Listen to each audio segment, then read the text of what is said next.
Hey everyone, in this part of the video, we're going to go over how to enable memory integrity, also known as HVCI, for Battlefield 6. The good news is that this setting can be enabled directly from Windows. You don't necessarily have to go back into your BIOS for this one. Here's how to do it.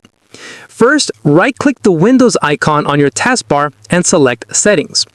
Once the Settings window opens, click Privacy and Security, then Windows Security, and then select Device Security. A new window will open. Under the section called Core Isolation, click on Core Isolation Details.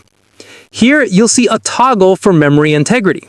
If memory integrity is already turned on, then you're all set. You can skip the rest of the step. If it's set to off, click the toggle to turn it on. Windows will ask for permission to make changes. Click Yes. After that, you'll need to restart your PC for the change to take effect.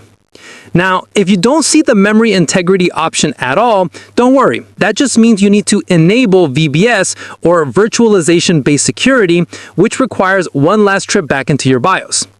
Depending on your motherboard, the names of the settings might vary.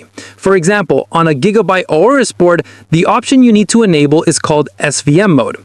Other brands might label it differently, so if you can't find it, just check under tabs like Advanced, CPU Configuration, or Security, or just do a quick search for your motherboard model and enable VBS.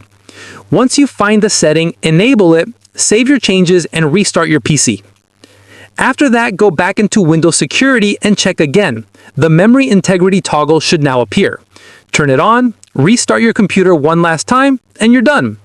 Now that Secure Boot, TPM 2.0, and memory integrity are all enabled, your system is fully ready for Battlefield 6 and its anti-cheat requirements.